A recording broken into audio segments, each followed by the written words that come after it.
पढ़ दो। अब विश्वास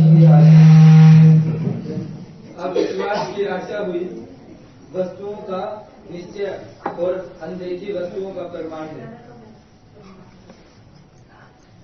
सबने सुना?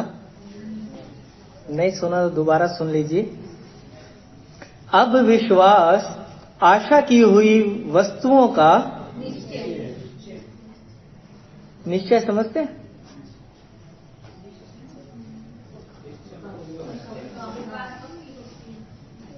जो बात पक्की होती है। और कोई परिभाषा देना चाहेगा निश्चय की? यही होता है ना? चलिए। आशा की हुई वस्तुओं का, यानी कि जिन बातों की हम आशा करते हैं उनका निश्चय, और अनदेखी वस्तुओं का, जो हमारी आंखों ने नहीं देखी उनका प्रमाण है विश्वास। ठीक है? ये है विश्वास की परिभाषा। अगर कोई व्यक्ति आशा कर रहा है किसी चीज की और वो उसके पास आ जाए या उसे मिल जाए, तो वो उसकी आशा क्यों करेगा? उसकी आशा करने की उसे जरूरत नहीं, क्योंकि वो तो उसके पास है। आशा हमेशा उन चीजों की जाती है जो हमारे पास नहीं है, और उनका निश्चय दिलाने के लिए ही विश्वास का दिया जाना होता है। हमारे जीवन में यदि विश्वास आता है तो इसका अर्थ ये होता है कि जो बातें, जिन बातों की हम आशा कर रहे हैं उन बातों का हमें निश्चय है कि ये हमें मिलेंगी। ऐसा ही है। अब क्योंकि इसी के विषय में प्राचीनों की अच्छी गवाही दी गई, विश्वास ही से हम जान जाते हैं कि सारी सृष्टि की रचना परमेश्वर के वचन के द्वारा पर यह नहीं कि जो कुछ देखने में आता है वह देखी हुई वस्तुओं से बना हो। आपके पास और मेरे पास कोई ऐसा प्रूफ नहीं होगा अलग से कि परमेश्वर ने इस सृष्टि को बनाया है। इस बात का हम विश्वास करते हैं कि सारी सृष्टि की रचना परमेश्वर के द्वारा, और तमाम धर्मों के लोग भी विश्वास करते हैं कि परमेश्वर के द्वारा इस सृष्टि की रचना हुई है, और विश्वास ही है जो हमें परमेश्वर से मिलाने का काम। अब ये मिलेगा कैसे? ठीक है, अब पता तो लग गया हमें कि ये अनदेखी वस्तुओं का प्रमाण है, आशा की हुई वस्तुओं का निश्चय है। मिलेगा कैसे? कौन सी दुकान पे मिलेगा और क्या कुछ रहेगा इसका प्रोसीजर, उसको हम देख लेते हैं। ठीक है, आइए हम निकालते हैं गलातियों की किताब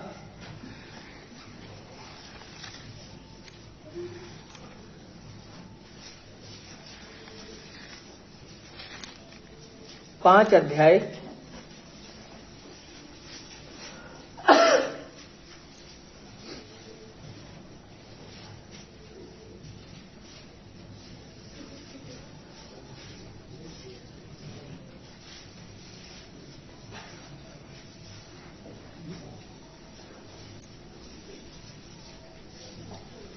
निकला, पढ़े 22 वचन।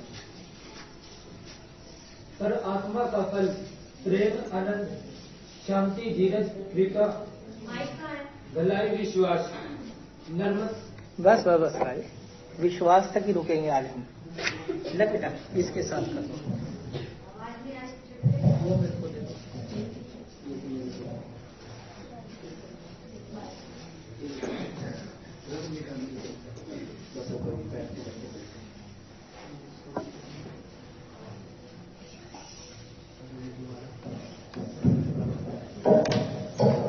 पर आत्मा का फल प्रेम, आनंद, शांति, धीरज, कृपा, भलाई, विश्वास। पर आत्मा का फल, आत्मा का फल प्रेम, आनंद, शांति, धीरज, कृपा, भलाई, यानी कि ये किसी दुकान पर कहीं से आप इसे खरीद नहीं सकते। अगर आपके अंदर परमेश्वर का आत्मा वास करेगा तो वो ही आपको विश्वास करने की सहायता प्रदान करेगा, क्योंकि उसका एक फल है विश्वास। जैसे ही परमेश्वर का आत्मा का बपतिस्मा आप पाते हैं, आपके अंदर परमेश्वर के प्रति, यीशु के प्रति विश्वास उत्पन्न हो जाता है। हालेलुया। एक और इसका तरीका है, उसको भी हम पढ़ लेंगे। पहला कुरिन्थियों 12 अध्याय। हमने देखा कि विश्वास जो है वो आत्मा का फल है।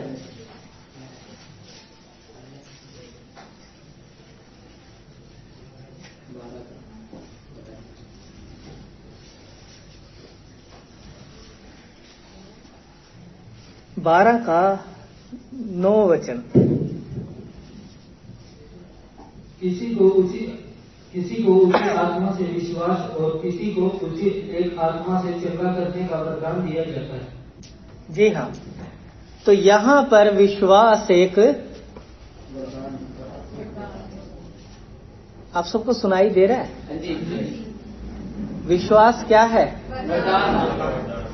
वो आत्मा का फल है, वो आत्मा का, बल्कि जरूरी नहीं कि जब आप मुर्दों को जिंदा करेंगे प्रार्थना के द्वारा या हाथ रखने के द्वारा, उसी से पता लगेगा आपके अंदर परमेश्वर का आत्मा है। यदि आप विश्वास करते हैं परमेश्वर पर, तो आपके अंदर परमेश्वर के आत्मा का वरदान भी है और उसका फल भी आपके अंदर है। हालेलुया। कितनी आसान सी भाषा में समझा जा सकता है कि परमेश्वर का आत्मा हमारे अंदर है। बहुत सारे गलत टीचिंग जो फैली हुई है वो इस तरीके से है कि यदि कोई अन्य भाषा नहीं बोलता तो उसके अंदर पवित्र आत्मा का वरदान नहीं है। यदि अन्य भाषा नहीं बोलता तो वो परमेश्वर का जन नहीं है। लेकिन यदि आप विश्वास करते हैं तो आप परमेश्वर के आत्मा से भरे हुए व्यक्ति हैं। हालेलुया। चलिए, अब यदि आपके जीवन में,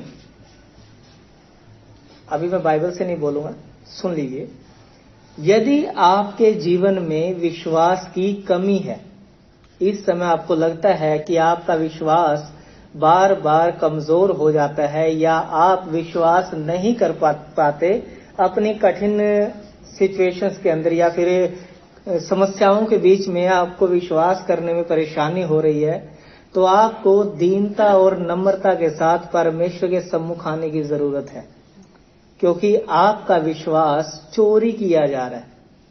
आपका विश्वास आपके जीवन से निकाला जा रहा है। यदि आप विश्वास में दृढ़ रहेंगे तो आप परमेश्वर की महिमा को देखेंगे। हालेलुया। तो यदि आपको लगता है कि पहले आप विश्वास ज्यादा करते थे, अब आप विश्वास कम कर पा रहे हैं, तो भी आपको परमेश्वर के पास जाने की जरूरत है। यदि आपका मन जो है, यदि आपकी आंखें जो हैं आपकी समस्याओं की ओर लगी हुई है बजाय यीशु के, तो आपको परमेश्वर के पास जाने की जरूरत है। यदि आज आप इस कमी को अपने अंदर देख रहे हैं तो आपको घुटने टिकाने चाहिए और परमेश्वर के आत्मा से कहना चाहिए कि पवित्र आत्मा जी, हमें आपके फल से, आपके वरदानों से भर दीजिए। क्योंकि यदि आप ऐसा नहीं करेंगे, थोड़े समय के बाद आप खाली हो जाएंगे और उसके बाद आप नाश हो जाएंगे। हालेलुया। क्योंकि विश्वास के बिना आप परमेश्वर को प्रसन्न नहीं कर सकते। चलिए, अब ये विश्वास यदि इतना जरूरी हो जाता है तो क्या इसे खरीदा जा सकता है? मेरा एक विचार है, अगर कोई खरीदना भी चाहे तो कितने में उसे मिलेगा? ठीक है, 5 रुपए का, 10 रुपए का, 100 रुपए का, 400 रुपए का, कितने का मिलेगा? तो आइए पतरस अंकल से पूछते हैं, पतरस अंकल क्या कहते हैं इसके विषय में। दूसरा पत्रस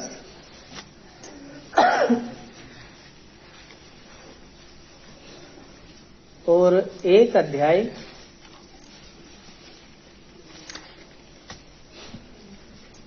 329 नंबर पेज,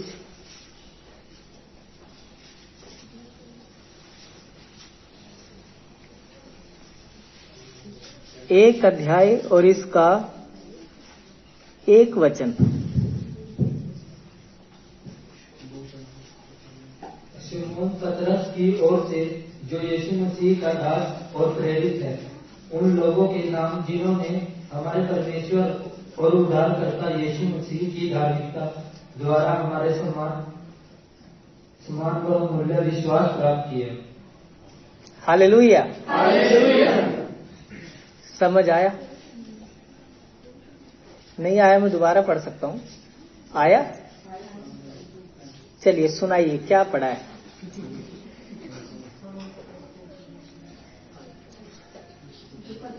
जो प्रभु का दास है उसने परमेश्वर की ओर से विश्वास पाया। जी, पतरस ने प्रभु की ओर से विश्वास पाया, लेकिन पतरस ने ऐसी बात नहीं कही कि मैंने पाया है। ये जिन लोगों को पत्री लिख रहा है उन लोगों को संबोधित करते हुए कहता है कि तुम लोग जिन्होंने हमारे समान बहुमूल्य विश्वास प्राप्त किया है, इसकी कोई कीमत नहीं लगा सकता। ये बहुमूल्य है क्योंकि ये स्वयं परमेश्वर के द्वारा दिया जाता है। परमेश्वर का वचन एक जगह कहता है कि नाश करने के लिए भी एक उजाड़ने वाला मेरी ओर से तैयार किया गया है। जो लोहार हथियार बनाता है वो भी मेरा ही सृजा हुआ है, तो नाश करने के लिए भी मेरी ओर से एक व्यक्ति ठहराया गया है, और बचाने के लिए तो मैं हूं ही। हालेलुया। और अपने लोगों के लिए वो बड़ी एक अच्छी बात कहता है, जितने भी हथियार तेरी हानि के लिए बनाए जाएं उनमें से कोई भी सफल नहीं होगा। हालेलुया। बड़ा ठंडक से भरा हुआ रिप्लाई आता है आपका। इतनी महान बात आपको मैंने दी, प्रभु का इतना बहुमूल्य वचन मैंने आपको दिया कि जितने मर्जी हथियार आपकी हानि के लिए बनाए जाएं उनमें से कोई सफल नहीं होगा। और आपके अंदर कोई उत्साहित ही नहीं हो पा रहे आप लोग, तो सोचिए विश्वास का स्तर कहां पर पहुंच गया। मेरे ख्याल से जिस समय मैंने इस वचन को सुना था, मेरी आवाज सबसे ज्यादा थी हालेलुया कहने में, क्योंकि मेरी खुशी का ठिकाना नहीं था कि मेरे ऊपर किसी का हथियार काम नहीं करेगा, क्योंकि परमेश्वर की सेफ्टी हर समय मेरे चारों ओर रहेगी। कितनी अद्भुत बात है। ये अद्भुत नहीं लगा मुझे कि मुझे परमेश्वर वो क्या कहते हैं, कोई हथियार मेरे ऊपर हावी नहीं होगा, ये चलेगा नहीं।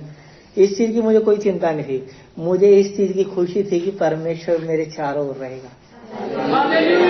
ये सोच के ही मन रोमांचित हो गया था। मैं कहा मेरा प्रभु मेरे चारों ओर ऐसे करके दे, मेरा बच्चा है।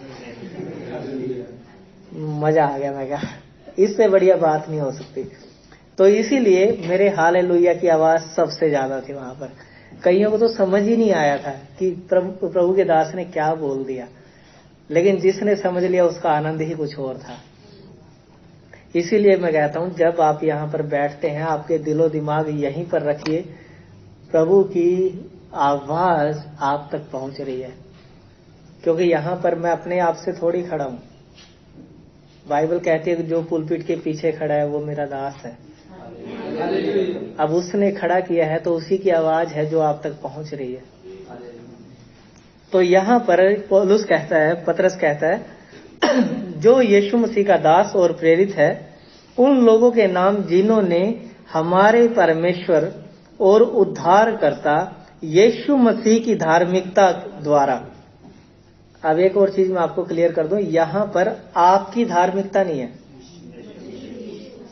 आपके कार्य नहीं है, आपने कोई दान पुण्य नहीं किया उस वजह से आप यहां नहीं हैं। आप यहां पर हैं क्योंकि यीशु ने आज्ञा पूरी की। आप यहां पर हैं क्योंकि यीशु ने पवित्र जीवन जिया। आप यहां पर हैं क्योंकि यीशु ने बलिदान चढ़ाया। आप यहां पर हैं कि यीशु जिलाया गया और उस यीशु की धार्मिकता के द्वारा आपको और मुझे बहुमूल्य विश्वास का वरदान मिला है। चलिए, पत्रस अंकल एक अध्याय में कुछ और भी कहते हैं। पहला पत्रस 1 अध्याय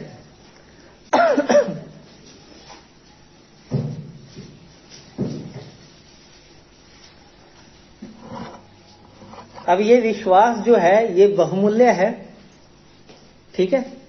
और यदि इसके अंदर थोड़ी सी परख मिला दें, कई बार किसी सब्जी में थोड़ा सा तड़का लगा दिया जाए ना, अलग से एक्स्ट्रा सा, तो उसका टेस्ट कई गुना बढ़ जाता है। तो अब इस विश्वास में जब हम थोड़ी सी परख का तड़का लगाएंगे ना, तब क्या बन जाएगा ये विश्वास, उसको देख लेते हैं। जैसे हम दूध को अलग पिएं और चावल को अलग खाएं तो टेस्ट अलग अलग ही आएगा, लेकिन दोनों को मिक्स बनाकर थोड़ा सा उबाल लें तो वो खीर का टेस्ट देगा और एकदम से ही वो अलग ही चीज हो जाएगी। और अब यहां पर जब हम तड़का लगाएंगे तो यहां पर वो कुछ और बनकर हमें क्या देके जाएगा वो देख लेते हैं। 6 वचन 1:6। इस कारण तुम मगन होते हो, यद्यपि अवश्य है कि अभी कुछ दिन के लिए नाना प्रकार की परीक्षाओं के कारण दुख में हो। हाँ जी, इस कारण तुम मगन होते हो, यद्यपि यानी कि ऐसा हो सकता है, इस समय हो सकता है कि अभी कुछ दिन के लिए नाना प्रकार की, ये नाना आपका वो मम्मी के पापा वाला नाना नहीं है? हाँ, कहीं आप अपने नाना को कोसने लगो, ये वो वाला नाना नहीं है, ठीक है। नाना प्रकार की परीक्षाओं के कारण दुख में हो। तो ये जो पत्रस है ये आपके जीवन के बारे में समझ सकता है इस बात को कि आप हो सकता है आज स्ट्रगल कर रहे हो सकता है आप बीमारी में अपनी जिंदगी गुजार रहे हो सकता है आप दुखों में अपना जीवन गुजार रहे हो। वो सहमत है इस बात से कि आप दुख उठा रहे होंगे, लेकिन आगे कुछ और कहता है, इसे भी पढ़ लेते हैं। 7 वचन, ये क्यों आते हैं आपके जीवन में दुख, वो देख लेते हैं। और यह इसलिए है कि तुम्हारा परखा हुआ विश्वास जो आग से ताए हुए नाशवान सोने से भी कहीं अधिक बहुमूल्य है, यीशु मसीह के प्रकट होने पर प्रशंसा और महिमा और आदर का कारण है। हालेलुया। कहाँ सो जाते हैं आप लोग? मैंने आपको डंडा दिखा के तो नहीं आप बुलाया ना, अपनी मर्जी से पहुंचे हो या फिर प्रभु की मर्जी से पहुंचे हो। मैंने किसी पर अत्याचार नहीं किया, ठीक है। तो थोड़ा सा आनंदित होके बैठ सकते हैं यहाँ पर।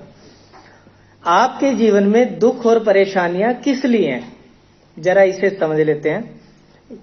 और यह इसलिए है कि तुम्हारा परखा हुआ विश्वास जो आग से ताए हुए नाशवान सोने से भी कहीं अधिक बहुमूल्य है, यीशु मसीह के प्रकट होने पर प्रशंसा और महिमा और आदर का कारण ठहरे। हालेलुया। तो जब यीशु आएगा, आपका ये परखा हुआ विश्वास, आपका ये दुखों में रखा हुआ विश्वास आपको प्रशंसा के, महिमा के और आदर का योग्य बना देगा। उस समय आप भी आसमान को खुला हुआ देख पाएंगे और देखेंगे कि यीशु आपका इंतजार कर रहा है। स्टीफनुस कहता है, मैं स्वर्ग को खुला हुआ देख रहा हूं और परमेश्वर के पुत्र को परमेश्वर के दाहिनी ओर खड़ा हुआ। जबकि पूरी बाइबल बताती है कि परमेश्वर का पुत्र यानी कि यीशु मसीह उसके दाहिने ओर बैठा है। लेकिन जब स्तिफनुस देखता है तो उसे यीशु खड़ा हुआ दिखाई देता है। कारण यीशु अपने उस बच्चे के लिए खड़ा था इंतजार करके। तो जब आपका विश्वास परखा जाएगा तो वो आपके लिए प्रशंसा लेकर आएगा, आपके लिए महिमा लेकर आएगा और आपके लिए आदर लेकर आएगा। चलिए एक वचन और पढ़ेंगे हम। हमें विश्वास करना कैसे है। आज हम टेक्निकल बातों पर चर्चा कर रहे हैं। विश्वास से लोगों के जीवन में क्या क्या हुआ, हो सकता है हम अगले हफ्ते इस पर बात कर सकते हैं। अभी हम टेक्निकल बातों पर बात कर रहे हैं, ठीक है। विश्वास कैसे करें, चलिए आपसे ही पूछ लेते हैं, विश्वास कैसे करें। तो आप करेंगे कैसे? जब आप लोग कोई तो सजेशन दीजिए। देखिए आपसे मंगवा के थोड़ी रख लूंगा मैं, ज्यादा होगा बस नहीं समझ आया तो इसको मैं ऐसे रख लूंगा। हाँ जी अनिल जी, हर हाल में आनंदित रहो। हाँ जी, प्रार्थना करेंगे हमें विश्वास में। प्रार्थना करेंगे विश्वास में। हाँ जी, और तू से बाद में पूछूंगा।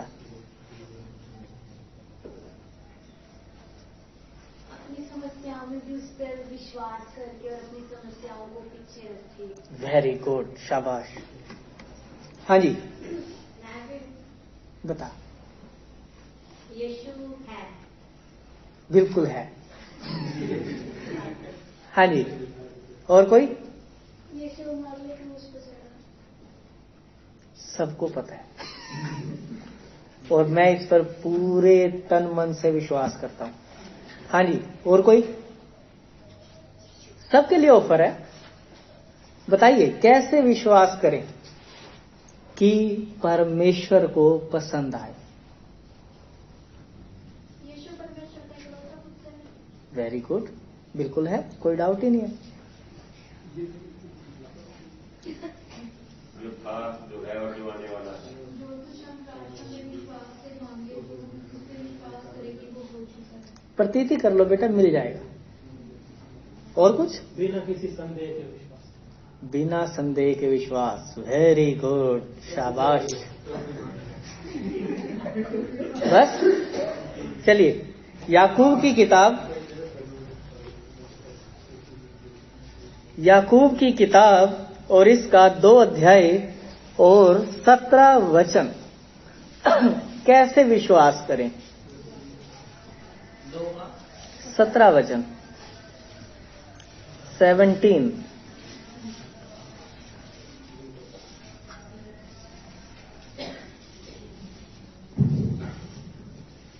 वैसे ही विश्वास भी यदि कर्म सहित न हो तो अपने स्वभाव में मरा हुआ है। हाँ जी, अभी बताइए कैसे विश्वास करें।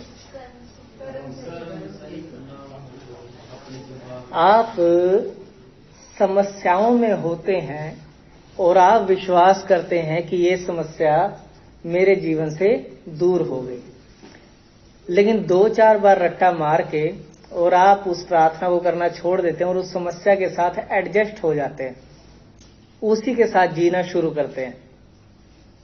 कहीं से भी विश्वास नहीं है। विश्वास आपका कर्म सहित होना चाहिए।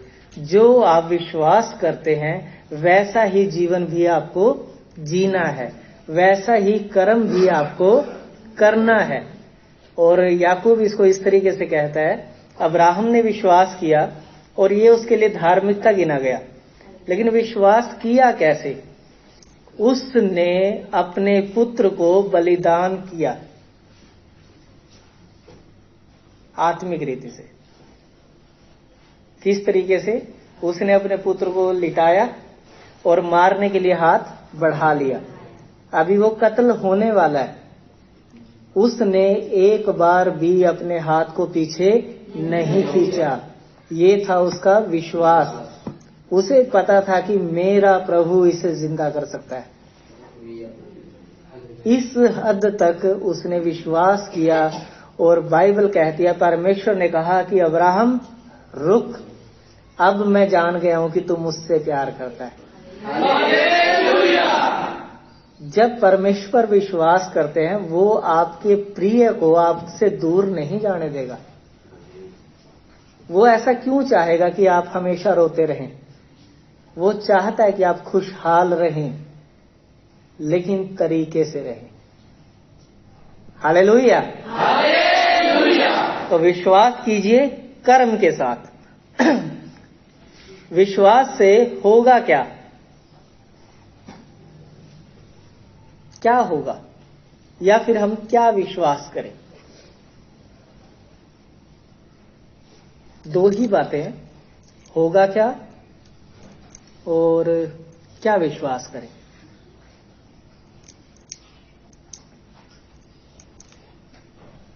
मेरे ख्याल से जा नहीं रही गई। विश्वास से हम हर कोई जंग जीत सकते हैं। Very good.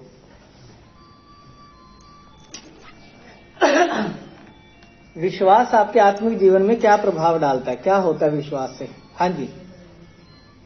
विश्वास के द्वारा मनुष्य जीवित, धर्मी जन विश्वास के द्वारा जीवित रहेगा। बड़ी अच्छी बात है, जीवन मिलेगा विश्वास के द्वारा। जीवन देगा कौन? परमेश्वर। ठीक है, चलिए वचन पढ़ते हैं।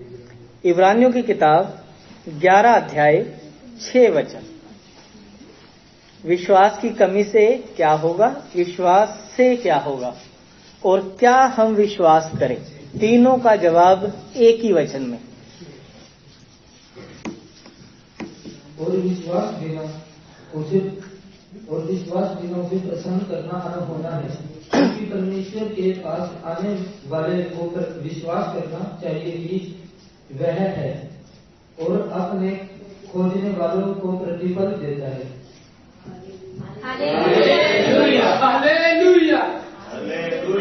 अगर किसी के जीवन में विश्वास नहीं है, परमेश्वर उससे कभी प्रसन्न नहीं होगा। चाहे आप कितने पापड़ बेलें, चाहे कितने धर्म के कार्य करें, चाहे कितने चढ़ावे चढ़ाएं, चाहे कितनी तीर्थ यात्राएं करें, यदि आपके अंदर विश्वास नहीं है तो परमेश्वर आपसे प्रसन्न नहीं होगा। हालेलुया।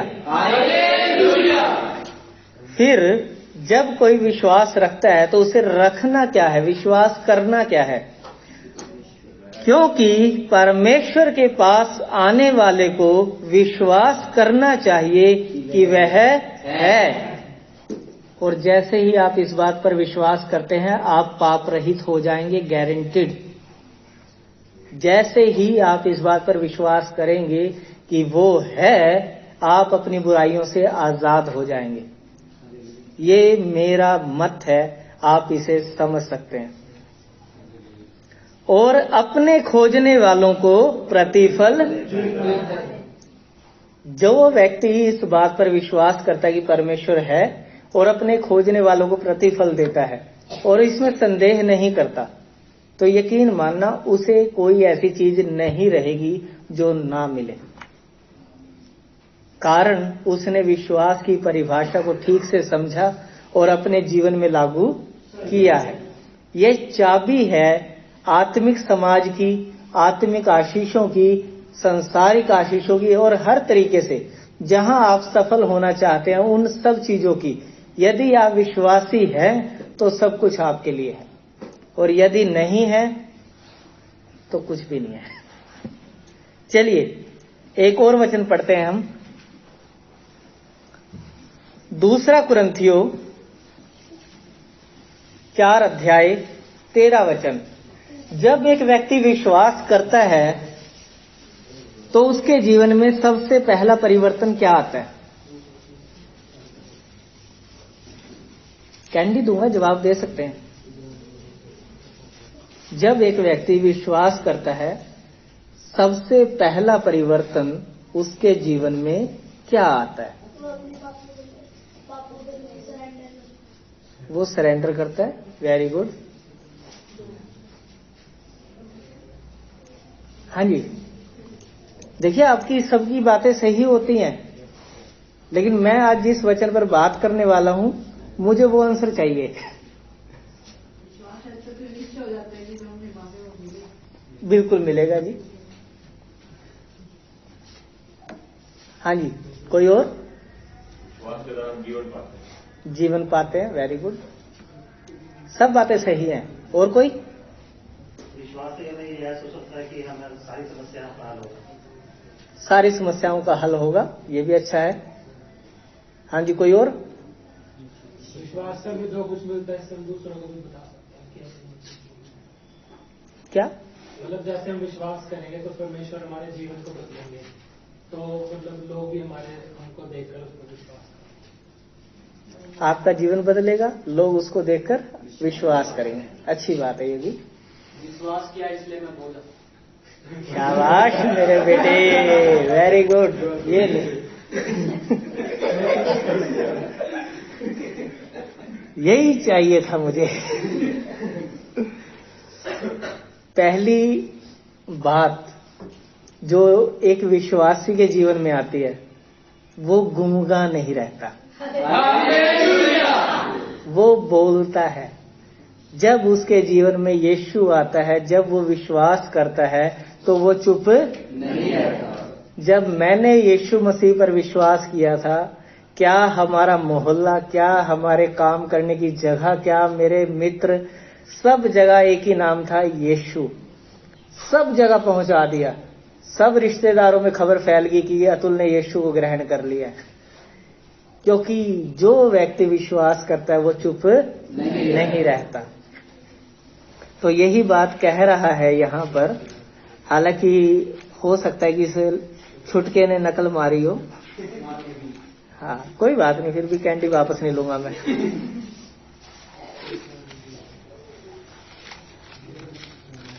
चलिए दूसरा अध्याय, दूसरा कुरिन्थियों 4 अध्याय और इसका 13 वचन 13। इसलिए कि हम में वही विश्वास की आत्मा है जिसके विषय में लिखा है, मैंने विश्वास किया इसीलिए मैं बोला। हम भी विश्वास करते हैं इसीलिए बोलते हैं। अभी ठीक है। इसीलिए कि हम में वही विश्वास की बात है, इसीलिए कि हम में वही विश्वास की भावना है। आत्मा है। आत्मा लिखा हुआ है क्या? हाँ जी, इसीलिए कि हम में भी वही विश्वास की आत्मा है। तो यहाँ पर एक चीज को समझे। मैंने कुछ टाइम पहले आपको बताया था कि यदि आप डरते हैं तो ये एक दुष्ट आत्मा है जो आपके अंदर काम करती है, याद है? अभी यदि आप विश्वास रखते हैं तो ये भी एक आत्मा है जो आपके अंदर काम करती है। और जैसे ही आप विश्वास की आत्मा से परिपूर्ण होंगे, आप बोलना शुरू करेंगे उन बातों के खिलाफ जो आपके जीवन में नकारात्मक हैं। समझ रहे हैं? आपको दिखाई कुछ और दे रहा होगा, लेकिन आप बोलेंगे कुछ और। आपको अभी जैसे बहन ने गवाही दी कि मुझे दिखा कि एक्सीडेंट हो गया, वो एक्सपायर हो गई, और मैंने उसे रिजेक्ट कर दिया। मतलब कि क्या हुआ यहाँ पर? बहन ने वो किया जो उसे दिखाई नहीं दिया। बच्चों,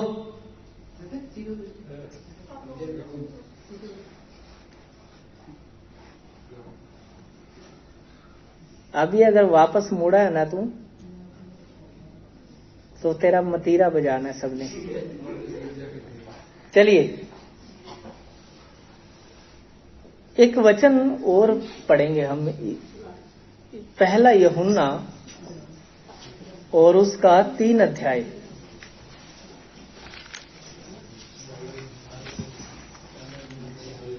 क्यों विश्वासी लोग वो बोलते हैं जो उन्हें दिखाई नहीं देता।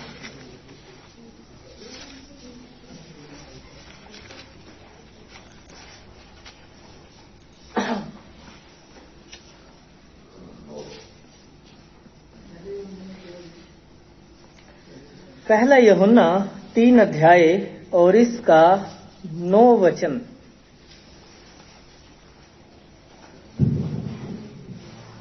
जो कोई परमेश्वर से जन्मा है वह पाप नहीं करता, क्योंकि उसका बीज उसमें बना रहता है, और वह पाप कर ही नहीं सकता, क्योंकि परमेश्वर से जन्मा है। परमेश्वर का बीज हम में बना रहता है, क्योंकि परमेश्वर की हम संतान हैं, और हम पाप कर ही नहीं सकते। और आज हमारा विषय चला हुआ है विश्वास, तो मैच नहीं हुआ है ना, पॉइंट है ना, मैच नहीं हुआ। तो अब क्या करें? मैचिंग करें, ठीक है। तो हमारा जो इस वचन को पढ़ने का मकसद था वो है बीज। परमेश्वर का बीज हम में बना रहता है, यानी कि उसकी संतानों में। तो अब उसकी संतान क्या करेंगे? जो कार्य परमेश्वर करते हैं उसके अकॉर्डिंग उसकी संतान भी कार्य, क्योंकि हमने एक बार इसका किया था जिक्र कि बंदर का बच्चा, गधे का बच्चा, तो परमेश्वर का बच्चा तो परमेश्वर का बच्चा ही रहेगा। वो गधा बंदर उल्लू नहीं बनेगा। बहुत सारी बार सुनते हैं ना कि आप अगर ये करेंगे तो आप ये बन जाएंगे, ये बन जाएंगे। ऐसा नहीं है। अगर आप परमेश्वर की संतान है तो परमेश्वर की संतान ही रहेंगे, और उसका बीज आप में काफी समय से बहुत समय से हमने उत्पत्ति 1 अध्याय से प्रचार नहीं किया है ना। तो चलो आज उत्पत्ति 1 अध्याय को पढ़ते हैं, क्योंकि अभी थोड़ा समय बाकी है।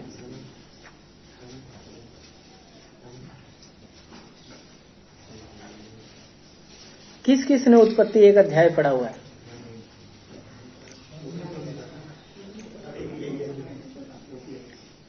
बाइबल की पहली किताब, पहला पेज, पहला अध्याय। अब बताइए किसने पढ़ा हुआ है? क्या कभी बाइबल खोली है? मुझे सबसे इंटरेस्टिंग लगता था ये, बहुत पढ़ा है मैंने इसे। इसकी गिनती नहीं बता सकता मैंने इस अध्याय को कितनी बार पढ़ा होगा। तो अब आज इस अध्याय को पढ़ते हैं। जिन्होंने नहीं पढ़ा वो उसे सुन लीजिए, क्योंकि मैं आपसे उम्मीद नहीं कर सकता आप घर जाके पढ़ेंगे। तो आज हम इस अध्याय को ही पढ़ेंगे, ठीक है। चलिए शुरू करते हैं। पहला वचन। आदि में परमेश्वर ने आकाश और पृथ्वी की सृष्टि की। दूसरा, पृथ्वी बेडौल और सुनसान पड़ी थी, और गहरे जल के ऊपर अंधियारा था, तथा परमेश्वर का आत्मा जल के ऊपर मंडराता था। बस अब सुन लीजिए। आदि में बहुत सालों पहले, चाहे आप इसे काउंटिंग में 1 अरब साल लगाएं, 5 अरब लगाएं, करोड़ों साल लगाएं, जैसे मर्जी लगाएं, इसका कोई टाइम टेबल नहीं दिया गया।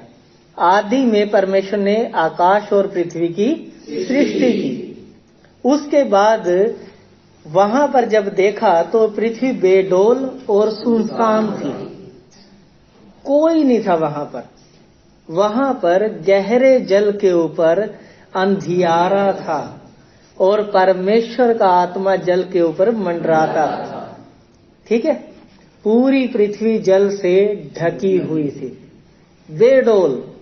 कोई उसका रूप रंग नहीं था, कोई उसका आकार डिसाइड नहीं किया गया था कि ये कैसी होगी, ये ऊबड़ खाबड़ थी। ऐसे में परमेश्वर ने देखा कि यहां पर अंधियारा है, और परमेश्वर ने कहा वाव क्या अंधियारा है,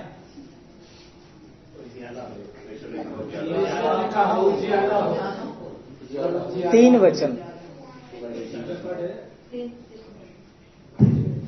जब परमेश्वर ने कहा उजियाला हो तो उजियाला हो गया। हालेलुया। परमेश्वर ने कहा अंधियारा हो, वहां तो अंधियारा था ना।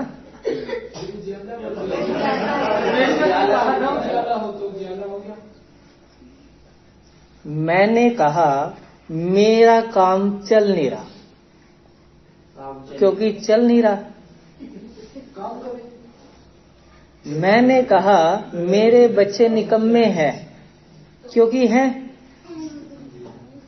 मैंने कहा मेरा पति काम नहीं करता, निकम्मा बैठा रहता है, क्योंकि बैठा रहता है। मैंने कहा मेरी जनानी खड़ूस है, क्योंकि है। सुनिए सुनिए, उधर देखने की जरूरत नहीं है, मेरी पत्नी खड़ूस नहीं है। चलिए, तो हम बात कर रहे हैं इस समय में कि हमारी जो समस्याएं होती हैं, हमारे मुंह से हमेशा वही निकल रही होती हैं। ऐसा ही है, हम हर समय रो रहे होते हैं, आज मेरी जेब में पैसे नहीं है, आज मेरा काम नहीं है, आज मेरे घर में कलेश हो गया, आज ये हो गया, आज वो हो गया, 36 पंगे। और हम वही बोल रहे होते हैं। और क्या लिखा है? मैंने विश्वास किया इसलिए मैं बोला। तो ये विश्वास कर रहे हैं आप, ये बोल रहे हैं। आपने कहा ना मैचिंग करो, मैंने कहा कि उसका बीज आप में बना रहेगा। अब वो क्या बोल रहा है उसे देख लीजिए। उसने देखा अंधियारा है तो उसने कहा उजियाला हो। आप जब देखो कि झगड़ा है तब कहो ना शांति हो। क्यों नहीं बोलते विश्वास के साथ? क्यों आप मुंह बंद कर लेते हैं जब विश्वास की घोषणा करनी होती है? इसी वजह से आज हजारों मसीही परिवार बुरे हाल हैं, लड़ाई झगड़ों में फंसे हुए हैं, उनके घरों में शांति नहीं है, जबकि शांति का राजकुमार उनके जीवन में है। सिर्फ अपनी कमियों की वजह से, अपने ना बोलने की वजह से ही वो अपनी समस्याओं में ग्रस्त हैं। क्यों आप अपनी बुरी परिस्थितियों के विरुद्ध आवाज नहीं उठाते? लगाइए, आपके घर में चोरी हुई, आपने कहा जाने दो। किसी बच्ची का रेप हो गया, आपने कहा जाने दो। आपके घर में हर रोज लड़ाई झगड़ा होता है, आपने कहा जाने दो। पति ने मार के पीट के बाहर निकाल दिया, आपने कहा जाने दो। क्या आपकी हेल्प कभी कोई करेगा? कभी नहीं करेगा कोई। एक दिन दिखा दो थाने का रास्ता, अगले दिन से अगर टोक दे तो ऐसा ही नहीं है। अब पुलिस वालों को क्या पता कि आपके घर में क्या समस्याएं हो रही हैं। जब आप अपनी आवाज उठाओगे तभी तो कोई मदद के लिए आगे आएगा। और मैं आपको थाने तहसील जाने की बात नहीं कर रहा, मैं कह रहा हूं कि आप अपनी आवाज को परमेश्वर के सामने उठाएं। हालेलुया। क्योंकि बाइबल बताती है युद्ध यहोवा का है, मुकदमा यहोवा का है, वो ही बदला देगा। और किसी पर उम्मीद मत रखिए, लेकिन अपनी बुरी परिस्थितियों के खिलाफ बोलना शुरू कीजिए, तब ही अंधियारे में आपको उजियाला चमकता हुआ दिखाई देगा। चलिए, दूसरा फिर हम पढ़ेंगे एक और वचन। क्या परमेश्वर ने गलती से ऐसा कुछ कह दिया था या फिर कुछ और भी था? और परमेश्वर ने उजियाले को देखा कि नहीं राजे, रुक जाओ, 6 वचन पढ़े। परमेश्वर ने फिर दोबारा क्या कहा? फिर परमेश्वर ने कहा जल के बीच एक ऐसा अंतर हो कि जल 2 भाग हो जाए। 7।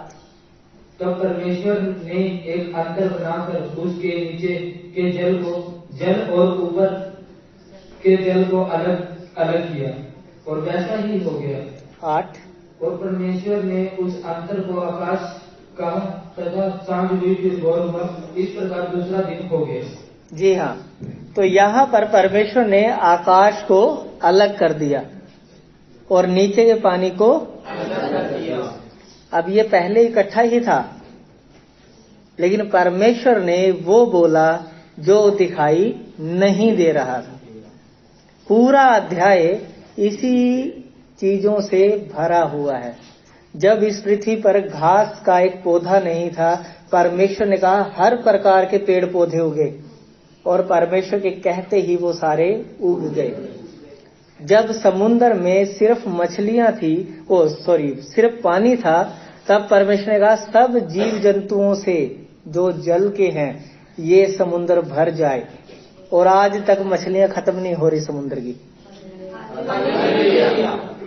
जब परमेश्वर ने आदम को बना दिया अदन की वाटिका में रखने के लिए, या फिर यूं कहें कि आदम को बनाना था अदन की वाटिका में रखने के लिए, तो परमेश्वर ने नदी को आज्ञा दी कि नदी आ जा, और एक बड़ी नदी उसमें से होकर निकली 4 धाराओं में, जिसमें से अभी भी एक पता नहीं 2 तो बहती हैं इस संसार में।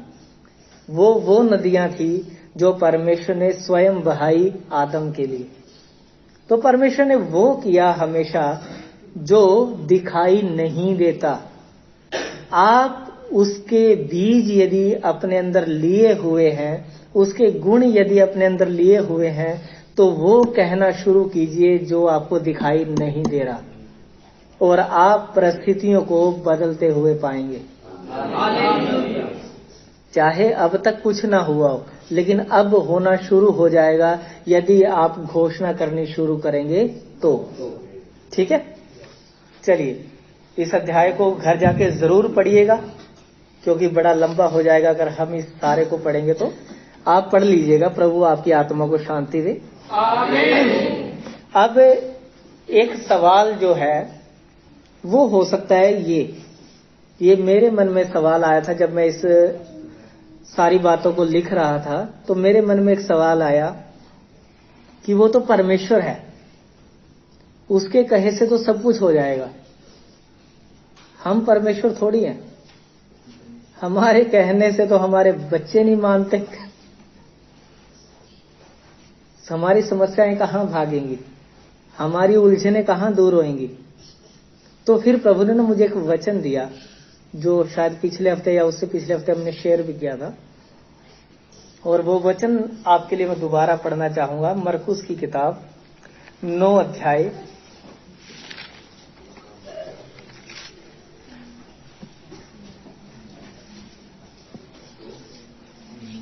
23 वचन। यहां पर क्या हो रहा है, एक व्यक्ति यीशु मसीह के पास अपने बेटे को लेकर आया, उसके अंदर दुष्ट आत्मा थी, और वो व्यक्ति यीशु मसीह को कहता है कि देख यदि तू कुछ कर सकता है तो मेरे बेटे को चंगा कर दे। अब यीशु मसीह का रिप्लाई सुनिए आप सब। यीशु ने उससे कहा, यदि तू कर सकता है, यह क्या बात है, विश्वास करने वाले के लिए सब कुछ हो सकता है। नहीं समझे लगता है। विश्वास करने वाले के लिए सब कुछ हो सकता है। विश्वास करने वाले के लिए हो सकता है।